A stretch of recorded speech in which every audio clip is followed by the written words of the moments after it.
pertama tadi adalah hakikat penelitian tindakan kelas atau disebut dengan PTK. Jadi, penelitian tindakan kelas merupakan terjemahan riset dari Classroom Attention Research, yaitu suatu attention research yang dilakukan di kelas. Penelitian tindakan merupakan referensi dari sebagai metode utama yang dilakukan orang yang terlibat di dalam. Ada juga menurut para ahli. Jadi, menurut para ahli yang Neil mendefinisikan penelitian tindakan kelas sebagai statistik inquiry yang ditunjukkan oleh orang guru, kepala sekolah, atau konselor sekolah untuk menggabungkan informasi tentang berbagai praktek yang dilakukannya. Jadi dapat disimpulkan bahwa PTK merupakan sebuah penelitian yang dilaksanakan oleh guru terhadap keberhasilan rencana program pembelajaran yang telah disiapkan. Yang kedua, tujuan PTK. Ada beberapa tujuan PTK. Yang pertama, untuk memecahkan pelaksanaan nyata terjadi di dalam kelas yang langsung dipahami antara interaksi antara guru dan siswa yang sedang belajar di kelas. Yang kedua, peningkatan referensi pendidikan. Hal ini mulai dicapai melalui peningkatan proses pembelajaran.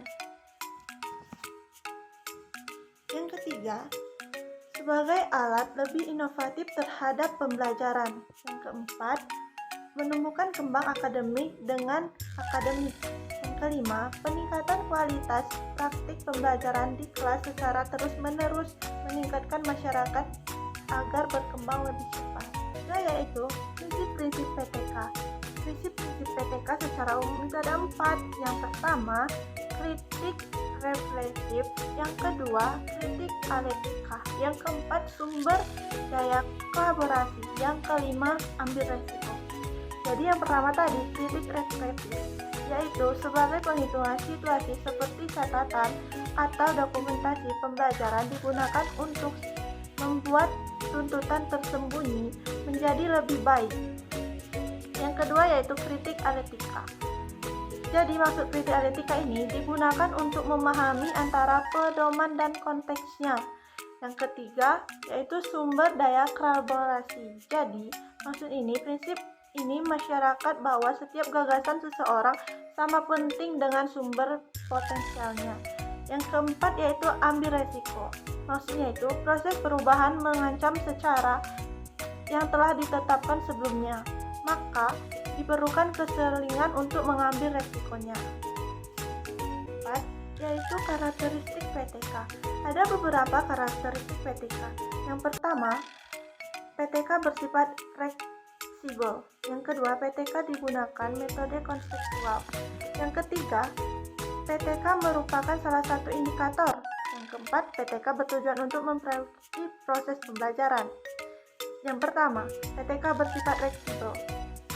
Maksudnya itu, sehingga mudah diadaptasikan dengan keadaan kelas. Dengan demikian, proses pembelajaran tidak monoton atau satu model saja.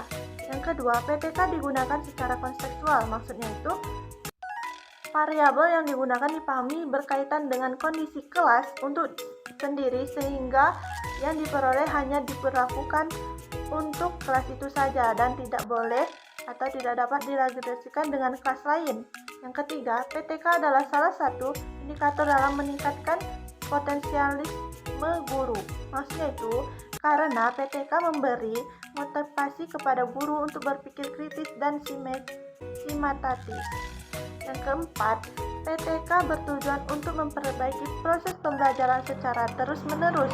Maksudnya itu, PTK dilaksanakan secara berkesinambungan di mana setiap siklus mencerminkan pengalaman atau perbaikan. Manfaat PTK bagi guru. Ada beberapa manfaat PTK bagi guru. Yang pertama, guru memiliki kemampuan memperbaiki proses pembelajaran melalui suatu kajian yang di dalamnya terhadap apa yang terjadi di kelas. Maksudnya itu, keberhasilan dalam perbaikan ini akan menimbulkan rasa pusat bagi guru karena telah melakukan sesuatu yang bermanfaat bagi siswa dalam proses pembelajaran di sekolah.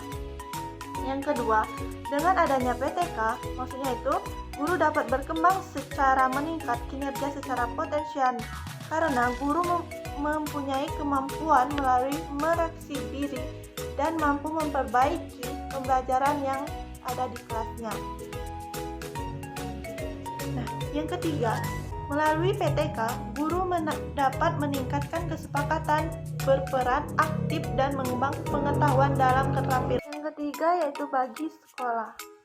Nah, sekolah ini berperan penting untuk PTK, memiliki kemampuan untuk melakukan perubahan atau perbaikan kinerja secara potensial, maka sekolah akan berkembang pesat.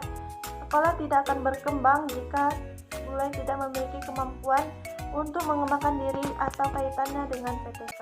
Jika sebelum sekolah yang para gurunya memiliki keterampilan dalam melaksanakan PTK, tentu saja sekolah tersebut akan memperoleh manfaat yang lebih besar karena meningkatkan kualitas pembelajaran, mencerminkan kualitas pendidikan di sekolah tersebut.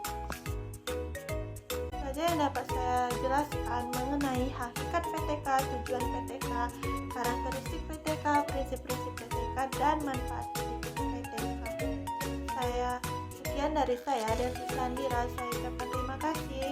Assalamualaikum warahmatullahi wabarakatuh. Sampai jumpa lagi. Bye.